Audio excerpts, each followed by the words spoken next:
그러니까 이 답변 듣는 동안에도 여러 가지 정말 굉장히 많은 생각들이 지나갔습니다. 저는 2011년도 그러니까 그 봄에 사고가 있었죠. 봄에 사고가 있었고 11월 초에 후쿠시마를 갔었어요. 그러니까 그 상황이 뭐 이제 뭐 지금도 수습이 안 된 거지만 한참 그 직후 나면 직후에 갔었는데 서경식 선생님 그리고 다카시 데스야, 그렇죠. 다카시 데스야라고 그 야스쿠니 문제를 썼었던 우리 강연에서도 이제 우리 그 또 이영철 선생님이 일본에서 그 토론을 해갖고 책도 내시고 그래서 소개가 됐습니다만 그분이 바로 그 후쿠시마 출신이시죠. 그래서 그 서경식 선생님하고 저하고 셋이 가서 뭐 많은 이야기를 남겼고 또 그걸 이제 나중에 책으로 내기도 그 했습니다만 그래요. 맞아요. 그곳에도 사람이 살고 있다는 게 출발점이 될 수밖에 없고 거기서 그러니까 우리가 그렇잖아요. 국가폭력의 피해 속에서 무엇인가를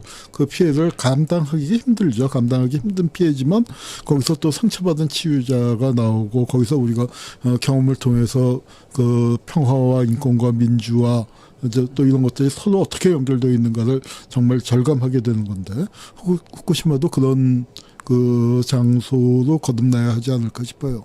개인으로 놓고 본다면요, 그곳을 나오는 게 맞겠죠. 그 맞을지도 모르죠. 그렇지만 거기를 떠날 수 없는 사람들이 많잖아요. 대부분의 사람들이 거기를 떠나면 살 수가 없잖아요. 그러니까 생활의 근거지가 그 안에 있었고 뭐 그래서 이 등이 굽은 물고기들이 한강을 떠나지 못하고 한강에서 계속 사는 것처럼 후쿠시마로 돌아가서 그곳을 어떻게든지 그래도 살아보려고 하고 살 수 있는 땅으로 재생시키는 작업들 그런 것들이 아마 그 탈원전을 그 구호로서 이렇게 바깥에서 멀리서 비치는 거하고 또 다른 의미라고 생각을 합니다. 우리가 후쿠시마 문제가 결코 남의 문제가 아니라는 거, 우리 다카시 데스야 선생이 그 국가희생이라는 그 책이나 또 뭐 야스쿠니 문제도 결국 그런 그 성찰에 기반한 것인데 누군가의 희생을 토대로 해서 우리가 살고 있다는 거. 근데 바로 그런 점에서 후쿠시마 문제가 남의 문제가 아니다. 이제 그렇게 얘기할 수 있을 것 같습니다. 또 그 사이에 우리 MSG님 일본학 공부하신다고 하시는데 또 우리 이영채 선생님께 많이 배운다고 하시면서 또 슈퍼챗 쏴주셨습니다. 감사드리고요. 예. 그리고 자 우리 특히 그 아까 이제 우리 김대중 대통령의 대일 정책이 그리고 대일 정책과 대북 정책을 함께 가져왔다. 그리고 그것이 일본의 보수의 분열을 가져왔다 하는 부분들 아주 그 대단히 이제 의미 깊은 지적인 것 같아요. 그런데 지금 그러니까 김대중 정권 땐 가능했는데 지금 못하고 있잖아요. 근데 이제 지금은 김대중 정권 때는 오히려 미국이 움직이질 않았는데 지금은 미국이 움직이고 있는데 왜 이것이 안 되는 것인지 이것이 우리 쪽의 문재인 정권이나 한국 사회의 동력이 부족한 것인지 아니면은 일본의 아베라는 이제 큰 그 덩어리가 들어오고 또 아베 정권이 이렇게 그 장기 집권을 할 수 있는 게 후쿠시마나 그런 것들을 거치면서 민주당 정권이 그 제대로 기능을 하지 못하고 또 그런 속에서 일본의 어떤 그 정치 세력의 보수 일변도로 그 휩쓸린 그런 상황 때문인지 좀 어떻게 그 관계를 어떻게 만들면 좋을까요? 일본이 아까 이제 강의 첫 시작에 하신 말씀이 일본이 우리를 도와주긴 어려워도 방해는 쉽게 할 수 있다. 그렇기 때문에라도 일본과 같이 가야 한다. 이제 그런 말씀을 해주셨는데요. 조금 더 부연해서 말씀. 예. 글쎄요. 어떻게 보면 지금 현재 이제 뭐 저도 계속 설명했던 것이 한일 관계는 구조적으로 변화를 했다. 이것들이 예전에는 한일 관계가 어떻게 보면 일본의 종속 관계 속에서 일본의 영향이라든지 또는 미국의 영향 속에서 이 한일 관계가 움직였지만은 나름대로 이제 한일 관계는 좀 독자적인 구도로 움직였을 만큼 한국이 성숙한 것은 사실이죠. 그런데 그럼에도 불구하고 이 한일 관계만이 아닌 이 한국 전쟁이라든지 동북아 전체 구조를 봤을 때 한국 사회가 할 수 있는 선택의 폭은 그렇게 넓어져 있는 것 같지는 않아요. 그것은 역시 왜 분단이 되었는지 그리고 이 분단을 누가 어떻게 해결할 수 있는지라고 하는 거 보면 여기는 아직까지도 일본이라든가 또는 중국, 러시아, 미국과 같은 강대국의 구조 속에서 저희들이 지금도 근본적인 구조를 바꿀 만한 만큼의 능력은 갖고 있지 못한 거죠. 예, 그런 의미에서 아까도 말씀드렸던 것은 역시 일본에서는 어떤 정권이 나오더라도 한반도에 대해서는 적대적인 정책을 쓸 수밖에 없고 또 그중에서 아베 정권은 특히 더 한국의 아주 적대적인 이 역사 수정주의자들이 정권을 잡게 되어 있는데 그럼에도 불구하고 이 일본 사회가 이 한반도에 대해서는 나름대로 이익이 계속 가지고 있기 때문에 특히 일본 같은 경우는 북일 국교 정상화를 꼭 해야만 하고 또 북일 국교 정상에 대한 일본의 책임의식은 가지고 있는 거죠. 저는 그런 의미에서 이 아베 정권이 아직도 이 북일 국교 정상화에 대한 나름대로 자기의 목적과 또 그리고 이익이 있다라는 것들을 한국 사회가 끊임없이 설득하고 또 계속 제한해 갈 필요가 있죠. 물론 아베 정권 내에서 그것이 안 될 수도 있지만은 일본의 자민당 정권이 지속된다고 했을 때 일본 내에서는 꼭 계속 이 한반도 문제에 대해서는 자기들이 고립을 하지는 않겠지만 그렇다고 해서 적극적으로 나서지는 않더라도 이 한반도의 동요에 대해서는 영향을 받고 있기 때문에 일본이 이 북일 관계에 대해서는 어떻게 경우에 따라서는 남북 관계와 북미 관계가 고착되더라도 좀 더 적극적으로 제한해 갈 필요가 있다고 봐요. 그러기 위해서는 일본의 존재에 대한 인식이라든지 일본이 한반도에 어떤 존재가 돼야 된다에 대한 나름대로 좀 정책적 비전도 필요하다고 보고요. 그런데 이제 최근에 보면 김대중 정권 때와 이후에 지금 저희들의 많은 민주화운동 세대들을 속에 봤을 때는 나름대로 일본에 대한 일본 내가 워낙 보수화되고 극우화되어 있기 때문에 일본 사회에 대한 연구라든지 인식이 많이 경직되어 있는 것들이 솔직히 사실이고 그것들이 나름대로 일본에 대한 다양성이라든지 내부 분석을 하기보다는 오히려 일본 사회에 대한 한국 사회의 좌절도 좀 깊다고 봐요. 그것이 좀 정책적으로도 영향을 미치고 있고 그런 의미에서 일본 사회에 대한 좀 적극적인 정책 제안을 하면서 정책 프로세스를 끌어가는 것들도 좀 그렇게 쉽지는 않는 상황이기 때문에 오히려 문재인 정부 초기에도 위안부 문제를 가지고 시작을 했기 때문에 일본에게 적극적으로 제안을 하기는 쉽지 않았죠. 저희들이 일본 사회에 처음으로 관심을 가졌던 건 언제였냐면 싱가포르 회담 때까지만 해도 북미 남북 관계가 함께 움직이면 된다고 생각을 했죠. 근데 이 하노이에서 회담이 결렬되고 나서 처음으로 느꼈던 것들이 하노이 회담 결렬에 결국 일본이 방해 세력이다. 볼튼을 움직였던 일본이었다. 그런 다음에 처음으로 저희들이 일본에 관심을 갖기 시작한 거죠. 즉 한반도에 그 전까지만 해도 재팬 패싱이라는 걸 것이 더 많았죠. 오히려 일본은 여기서 그렇죠. 배제하고 우리를 방해한 세력이기 때문에 라우는 성격에서 솔직히 말하면 우리는 물론 경제 문제라든지 남북 북미 관계가 우선이었기 때문에 일본이 뒤로 배제된 것도 사실이었지만 일본에 대한 처음부터 이 정책적인 틀 속에서 근본적인 변화를 하려고 하는 생각들이 그리 많지 않았죠. 그런데 하노이 회담 이후에 다시 시작을 하려고 했지만 이미 일본은 선거 국면으로 가버렸던 거고 거기에 다시 일본에게 제안을 했을 때 이미 경제 전쟁까지 갔기 때문에 이 관계 수복이 쉽지 않았고 그렇다면 올해 만약에 다시 북미 회담이라든지 또는 올해 아베 수상 같은 경우는 정권의 위기 속에서 다시 만약에 남북 관계가 북미 관계가 움직였을 때 우리들이 똑같은 하노이 회담의 결렬에 이런 미일 보수 세력의 연대라는 것을 만들지 않아야만 이것이 제대로 된다라고 생각을 했다고 한다면 다음번 저희들이 다시 북미 관계와 또는 남북 관계 속에는 일본이라는 이 존재의 역할을 그리고 아베 수상을 어떻게 이용할 것인가에 대한 정책적인 비전을 가져야만 만약에 아베 수상이 되지 않더라도 다음 키시다 정권이라든지 또는 이시바 정권이라든지 정권 교체가 되더라도 다음 정권이 거기에 함께 참여할 수 있는 폭은 더 넓어진다고 봐요. 네, 그것이 한국의 일관적인 정책이 되는 거죠. 그것은 일본을 위해서라기보다는 저희들을 위해서 일본에 대한 전략적 이용이 필요하다는 거죠. 그러니까 일본을 사실은 이제 저 같은 사람도 한국 근현대사 전공을 하고 하다 보니까 일본하고 싸우는 거 이제 그런 쪽을 주로 이제 하게 됐고 뭐 박사 논문도 한일무장 투쟁이고요. 개인적으로는 일본에 뭐 그 친구들도 있고 또 이제 일본 뭐 그 양심 세력이라고 할까 뭐 분들하고도 교류도 많이 했습니다만 사실 일본을 생각하게 될 때는 좀 부정적인 부분들을 또를 많이 생각하게 되는데 말이죠. 그러니까 우리가 일본을 떠나서 이 한국 문제를 그 생각할 수가 없는데 지금 이제 일본에 이게 이제 닥친 어떤 하나의 변화의 계기랄까 하면은 그 올림픽이 있지 않겠습니까?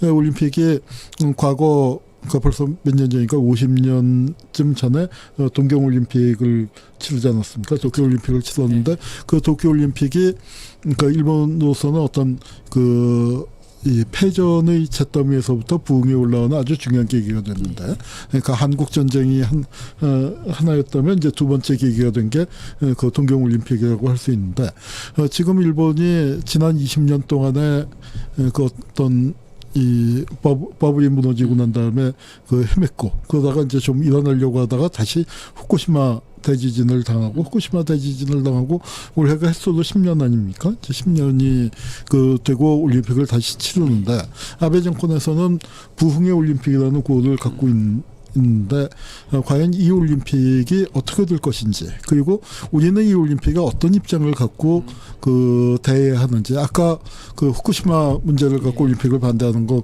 굉장히 위험한 일이라는 아주 중요한 지적을 해주셨는데, 한국 사회에서 그런 의식이 없거든요. 오히려 후쿠시마 문제를 갖고 이번 기회에 올림픽을 앞두고 더 세게 이제 문제 제기를 해야 한다라는 게 일반적인 생각이죠. 그러니까 그 부분을 조금 더 설명 부탁드립니다. 그 아마 후쿠시마 문제는 좀 오해로 불릴 수 있고 올림픽 문제였는데, 이 부분은 저희들이 북한이 처음에는 어려웠죠. 북한 사회를 이해하기 어려웠는데 햇볕 정책이 되고 유화 정책이 되면서 북한 사회에 대한 내부의 여러 모습들이 보이면서, 지금은 오히려 북한 사회에게 유화 정책, 햇볕 정책을 통해서 썼던 정책들을 어떤 불리한 점이 있고 어떤 유리한 점이 있는지 좀 구별할 수 있는 단계까지 온 것 같아요. 그런데 오히려 저는 일본 사회에 제일 필요한 것들은 햇볕 정책이라고 봐요. 한국 사회가 일본 사회에서 이제 햇볕 정책이 필요하고, 일본 리스크를 관리하는 데 있어서 중요한 것은 일본 사회에 북한에게도 썼던 햇볕 정책을 우리가 어떤 식으로 쓸 것인가. 즉 그게 아까 후쿠시마 문제하고 올림픽 문제하고 좀 관련이 되는데, 일본 정부가 가장 원하는 것은 후쿠시마 문제로 올림픽을 공격해 주기를 원해요. 그래야만 일본 시민 전체 사회가 한국에 대한 혐한이 간다라고 생각을 하는 거죠. 즉 일본 정부가 가해자임에도 불구하고 일본 정부가 가해를 만들지 않고 한국 사회가 가해자가 됨으로써 일본 정부가 그거를 보호해 주는 역할로 감으로써 자신들의 후쿠시마 문제를 없애려고 하는 거예요.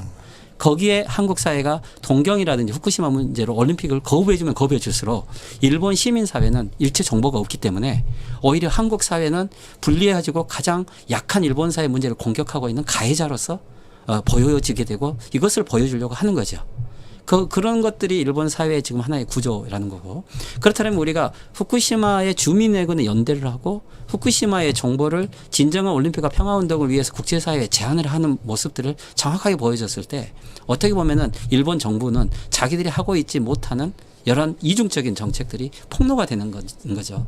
근데 저희들이 일본 사회에 대해서 어떻게 보면 감정적으로 대응을 하고 일본인들과 아베 정권을 구별하지 않게 되면은 말 그대로 전 일본을 악마화하는 프레임이 갇히기 때문에 이것들이 일본 사회가 궁극지로 가게 되는 거고, 이것이 올림픽을 부흥 올림픽이 아닌 말 그대로 이데올로기 제국의 부활 올림픽을 만들어줄 수 있는 계기가 되는 거죠. 지금 아베 수상은 이번 올림픽은 겉으로는 부흥 올림픽이지만은 본심으로는 우기기를 중심으로 제국주의 이데올로기 올림픽을 하고 싶은 거죠. 이걸 통해서 이 다음에 헌법 개정을 하고 싶은 거죠. 근데 지금의 동력이나 헌법 개정의 동력도 약하고 소비세라든지 이런 모든 문제들이 있어서 실질적으로 이것이 제국주의 올림픽이 되지 못하고 있어요. 이대로 그냥 어떻게 보면은 더 정보 공개가 되면 될수록 오히려 일본 정부의 이 올림픽의 이후에 아베 정권은 사임을 하든지 오히려 정권이 붕괴되게 되어 있는데, 저희들이 그런데 이것을 감정적으로 올림픽을 공격해 줌으로써 아베 정부나 이 우익들이 원하는 논리들로 가게 되는 거죠. 이 역할을 하기 위해서 반일 종족주의라는 책을 대량으로 지금 베스트셀러를 시키고 있는 거예요. 그것이 오히려 지금 현재 일본의 전략인 거죠.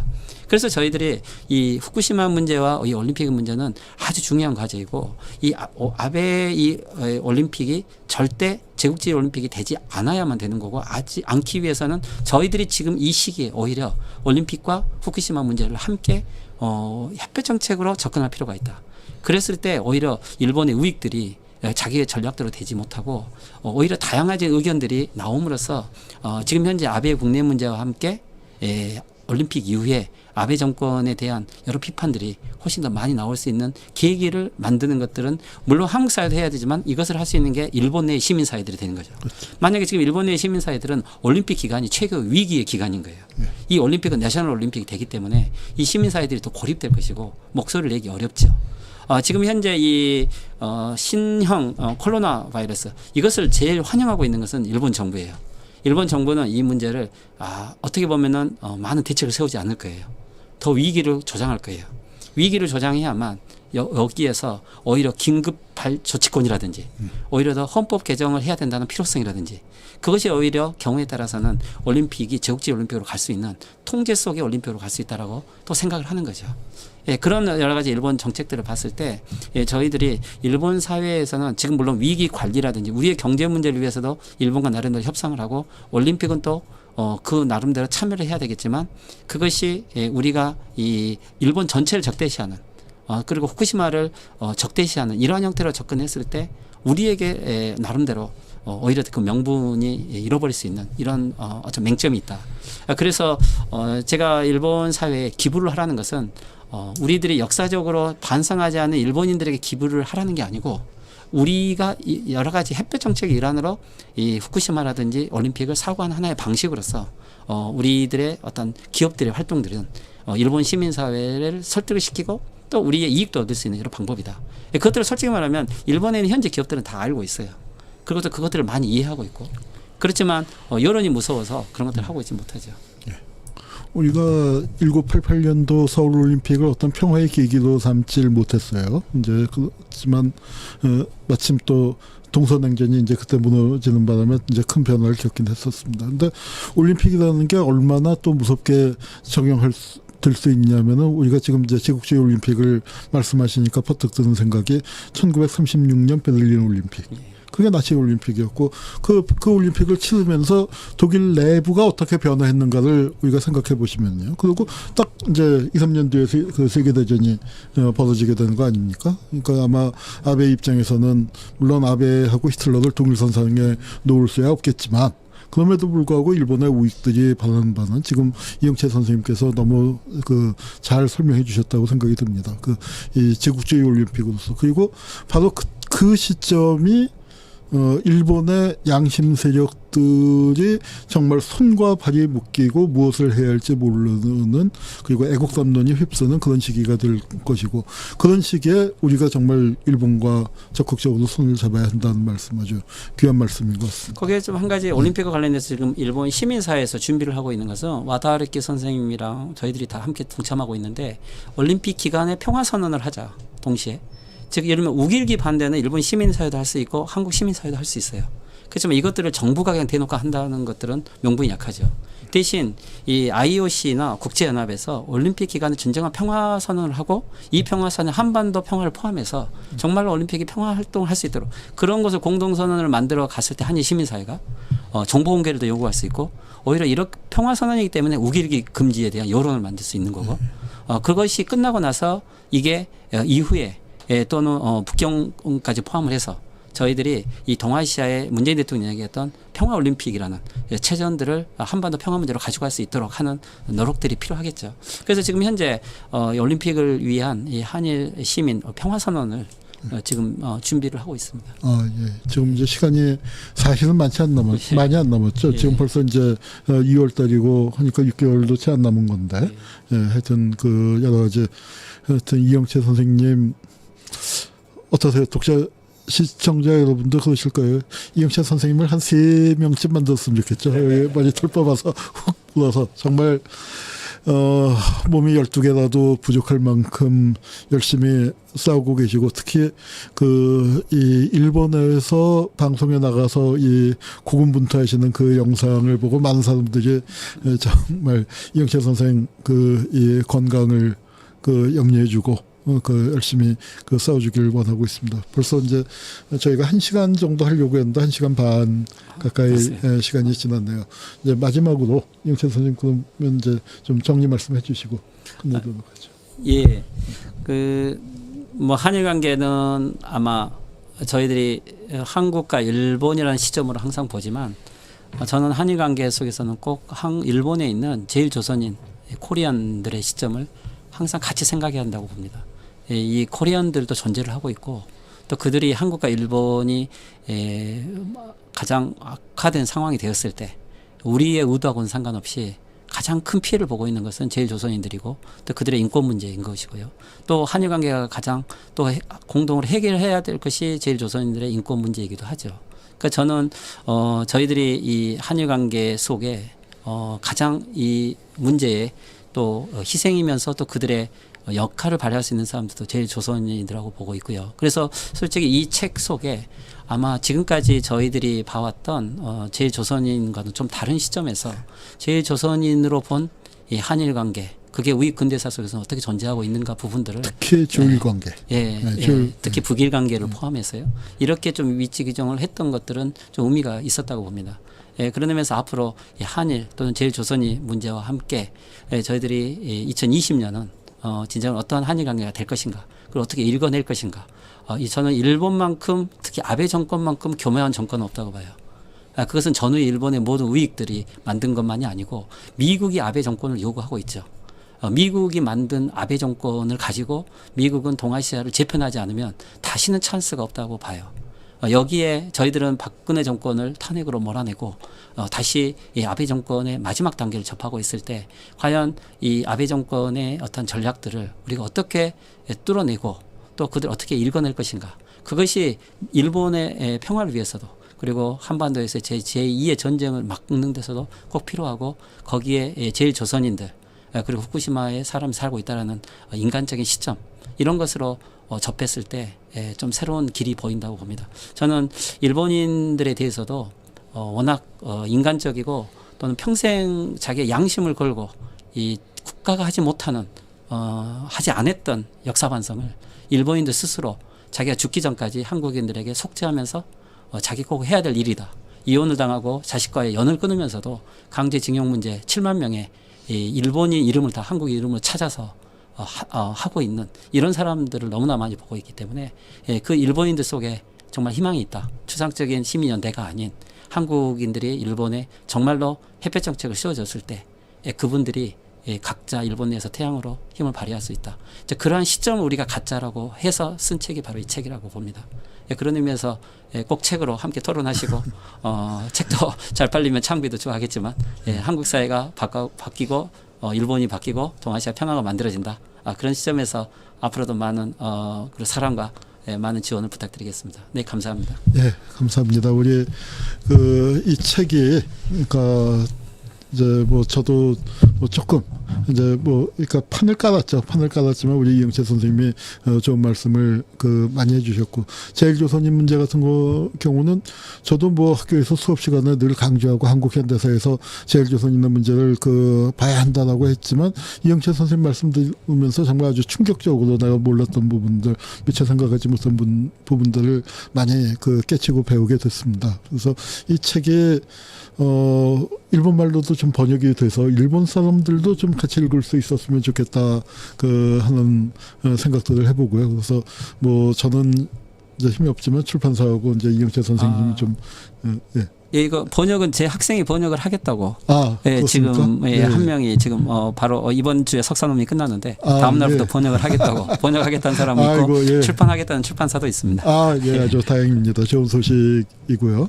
그래서 하여튼 우리 독자 여러분들께서도 시청자 여러분들께서도 많이 널리 알려주시고, 이영채 선생님이 한국에 바쁘지만 자주 오시고 그다음에 억지로 시간을 내면 또 내실 수가 있으니까 뭐 여러 곳에서 강연 같은 거 혹시 필요하시면은 불러주시고 또 저희 TV에다가 요구를 해주시면은 뭐 녹화로라도 어떤 뭐 해서 일본에서 이제 유튜브 시작을 하시니까 또 보내실 수도 있지 않을까 생각이 듭니다. 우리 이영채 선생님 오늘 어렵게 시간 내주셔서 대단히 감사하고요.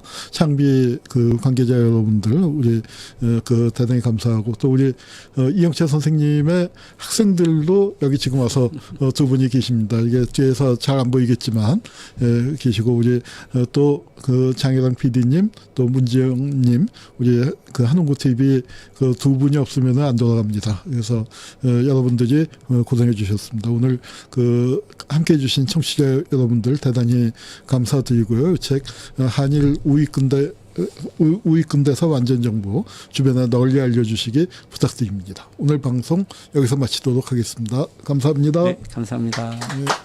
수고하셨습니다. 네, 수고하셨습니다.